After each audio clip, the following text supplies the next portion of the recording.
ਕੀ ਨਾਮ ਆਪਣਾ ਜੀ? ਗੁਰਮੀਤ ਕੌਰ। ਅੱਛਾ, ਕਿਹੜੀ ਜਗ੍ਹਾ ਤੋਂ ਆਏ ਆ? ਅੰਮ੍ਰਿਤਸਰ ਤੋਂ ਆਏ ਜੀ। ਅੱਛਾ, ਅੰਮ੍ਰਿਤਸਰੋਂ ਆਏ ਆ। ਪਹਿਲੀ ਵਾਰੀ ਆਏ ਆ? ਹਾਂਜੀ ਪਹਿਲੀ ਵਾਰੀ ਆਏ। ਆਪਣਾ ਕੀ ਨਾਮ ਆ? ਕਸ਼ਮੀਰ ਕੌਰ। ਕਸ਼ਮੀਰ ਕੌਰ। ਹਾਂਜੀ। ਤੇ ਫੇਰ ਕਸ਼ਮੀਰ ਤੁਹਾਡੇ ਨੇੜੇ ਆ ਕਿ ਦੂਰ ਆ? ਨਹੀਂ ਨੇੜੇ ਪੈਂਦਾ ਵੈਸੇ ਸਾਡੇ। ਹਾਂਜੀ ਕਿਹੋ ਜਿਹਾ ਲੱਗਾ? ਬਹੁਤ ਵਧੀਆ ਲੱਗਿਆ, ਬਹੁਤ ਵਧੀਆ। ਕਿਹਦੇ ਨਾਲ ਆਏ ਆ? ਹਾਂਜੀ ਸੰਗਤ ਨਾਲ ਆਏ ਆਂਗੇ।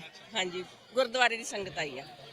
ਹਾਂਜੀ ਕੋਈ ਦਿਲ ਦੇ ਵਿੱਚ ਕੋਈ ਖੌਫ ਹੈਗਾ ਸੀ ਆਣ ਤੋਂ? ਨਹੀਂ ਅਸੀਂ ਸਾਨੂੰ ਇਹ ਕੀ ਜਾਪਿਆ ਵਾ, ਇਹ ਕੀ ਜਾਪਿਆ ਭਰਾ ਭਰਾ ਖਾਸ ਹਿੰਦੁਸਤਾਨ ਪਾਕਿਸਤਾਨ ਭਰਾ ਭਰਾ ਨੇ, ਸਾਨੂੰ ਕੁਛ ਨਹੀਂ ਜਾਪਿਆ ਵੀ ਉਹ ਕੋਈ ਹੋ ਵਿਦਕਰਾ ਹੋ ਕੋਈ। ਇੰਨੇ ਖੁਸ਼ ਹੈ ਕਿ ਸਾਡੀ ਇੰਨੀ ਸੇਵਾ ਕੀਤੀ ਆ, ਅਸੀਂ ਦਿਲੋਂ ਧੰਨਵਾਦ ਕਰਦੇ ਆ ਪਾਕਿਸਤਾਨ ਗਵਰਨਮੈਂਟ ਦਾ, ਸਾਡੀ ਇੰਨੀ ਇੱਜ਼ਤ ਕੀਤੀ ਆ।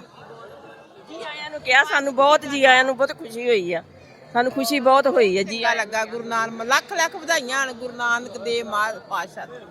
ਦੇਖੋ ਜੀ, ਸੀਐਮ ਪੰਜਾਬ ਸਾਡੇ ਜਿਹੜੇ ਮਰੀਮ ਨਵਾਜ਼ ਸਾਹਿਬ ਆ, ਉਹਨਾਂ ਦੀ ਇਹ ਕੋਸ਼ਿਸ਼ ਨੂੰ ਅਸੀਂ ਸਰਾਹਾਂ ਬਗੈਰ ਨਹੀਂ ਰਹਿ ਸਕਦੇ ਕਿ ਜਿਹੜੇ ਉਹਨਾਂ ਨੇ ਇੱਥੇ ਗੁਰਪੁਰਬ ਤੇ ਤਿਆਰੀਆਂ ਕਰਵਾਈਆਂ, ਸਿਕਿਉਰਿਟੀ ਦੇ ਹਵਾਲੇ ਨਾਲ, ਰਹਿਣ ਸਹਿਣ ਦੇ ਹਵਾਲੇ ਨਾਲ, ਖਾਣ ਪੀਣ ਦੇ ਹਵਾਲੇ ਨਾਲ, ਬਹੁਤ ਆਲਾ ਕਾਬਲੇ ਦੀਦ ਤਾਰੀਫ ਕੀਤਿਆਂ ਬਗੈਰ ਬੰਦਾ ਰਹਿ ਨਹੀਂ। ਹਾਂਜੀ ਨਹੀਂ ਜੀ, ਬਹੁਤ ਬਹੁਤ ਸਾਨੂੰ ਬਹੁਤ ਸੇਵਾ ਕੀਤੀ ਸਾਡੀ।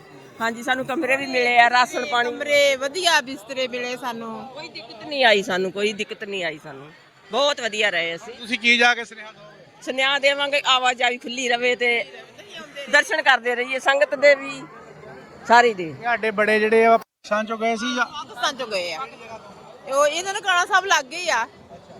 ਕਿਹੜਾ ਸ਼ਹਿਰ ਆਪਣਾ ਜਿੱਥੇ ਰਹਿੰਦੇ ਸੀ ਸਾਡੇ ਵੱਡੇ ਪੜ੍ਹੇ ਲਿਖੇ ਇੱਥੇ ਆ, ਸਾਡੇ ਜਿਹੜੇ ਦਾਦੇ ਆ ਨਾ, ਸਹੁਰੇ ਵੱਲੋਂ ਦਾਦੇ ਪੜਦਾਦੇ ਤੇ ਹੈਡ ਮਾਸਟਰ, ਸਾਰੀ ਫੈਮਿਲੀ ਪੜ੍ਹੀ ਲਿਖੀ। ਹਾਂਜੀ ਹਾਂਜੀ ਸੱਸ ਸਾਡੀ ਇੱਥੋਂ ਦੀ ਜੰਮਪਲ ਆ। ਹਾਂਜੀ ਉਹ ਵੀ ਇਹਦਾ ਪਿੰਡ ਕੋਟ ਕੋਈ ਇੱਥੇ ਲਾਗੇ ਦੱਸਦੇ ਸੀ, ਇੱਥੋਂ ਦੇ ਰਹਿਣ ਵਾਲੇ, ਉਹ ਇੱਥੇ ਆਉਂਦੇ ਰਹੇ। ਕੋਟ ਲੈਣਾ ਦੱਸ ਇੱਥੇ ਕੋਟ ਲੈਣਾ। ਹਾਂ ਉਹੀ ਹੋਣਾ ਵਾ, ਇੱਥੇ ਆਉਂਦੇ ਰਹੇ, ਰਾਤ ਰਹਿੰਦੇ ਰਹੇ ਇੱਥੇ ਆ ਕੇ। ਹਾਂਜੀ ਇੱਥੇ ਰਹਿੰਦੇ ਰਹੇ। ਹਾਂਜੀ 12 ਹੋਈਆਂ 12 ਕਹਿੰਦੇ ਸੀ।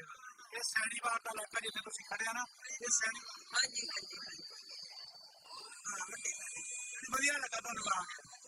ਉਹ ਖਾਣਾ ਪੀਣਾ ਇੱਥੋਂ ਦਾ ਤੁਹਾਨੂੰ ਬਹੁਤਾ ਪਸੰਦ ਆਇਆ? ਸਭ ਵਧੀਆ, ਬਹੁਤ ਵਧੀਆ ਲੱਗਿਆ ਸਾਨੂੰ। ਸਾਡਾ ਜਨਮ ਇੱਥੋਂ ਦਾ ਹੋਇਆ। ਹਾਂਜੀ ਸਹੁਰਾ ਸਾਹਿਬ ਦਾ ਵੀ ਸਾਰੇ। ਮਾਤਾ ਤੁਹਾਨੂੰ ਆਪਣੇ ਘਰ ਨਾਲ ਲੈ ਜਾਈਏ? ਨਹੀਂ ਕੋਈ ਗੱਲ ਨਹੀਂ, ਫੇਰ ਕੀ ਤੁਹਾਡੇ ਕੋਲ ਕੀ ਉੱਥੇ ਕੀ ਹੈ? ਜੇ ਤੁਹਾਡੇ ਇੱਥੇ ਆ ਹੀ ਗਏ ਤੇ ਆਪਣੇ ਹੀ ਸਮਝੋ। ਹਾਂਜੀ ਆਪਣੇ ਸਮਝੋ। ਸਾਡਾ ਵੀ ਬੜਾ ਦਿਲ ਕਰਦਾ ਕਿ ਇੰਨੀ ਖੁੱਲ੍ਹ ਮਿਲਣੀ ਚਾਹੀਦੀ ਕਿ ਜਿਹੜਾ ਨਾ ਇੱਕ ਵਾਰੀ ਅਸੀਂ ਆਪਣੇ ਘਰਾਂ 'ਚ ਵੀ ਫਿਰ ਤੁਰਿਆ। ਹਾਂਜੀ ਹਾਂਜੀ ਇਹ ਵੀ ਉਧਰ ਆ। ਹੁਸ਼ਿਆਰਪੁਰ।